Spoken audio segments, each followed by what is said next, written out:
पालघरमध्ये असलेल्या इस्कॉन टेम्पलबद्दल तुम्हाला माहीत आहे का? नाही तर ही रील तुमच्यासाठी.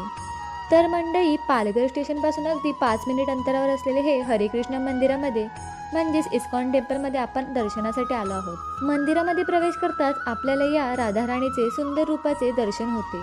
मंदिराच्या गर्भगृहात जाताच आपल्याला श्री राधाराणी आणि कृष्णाचेही सुंदर रूप दिसते. मनाला मोहून टाकणारे हे त्यांचे रूप, खरंच या प्रतिमेचे स्तुती करताना मला शब्दही अपुरे पडतात. इथला गाभारा खरंच खूप सुंदर वाटत होता.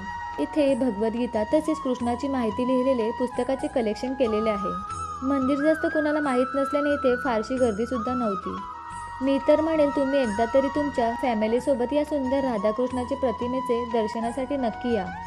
दर्शन केल्यानंतर आम्हाला इथे प्रसाद दिला. रविवारी हे मंदिर पूर्ण दिवस ओपन असून इथे सात्विक पद्धतीचे जेवण दिले जाते. व्हिडिओ आवडले असेल तर नक्की फॉलो करा.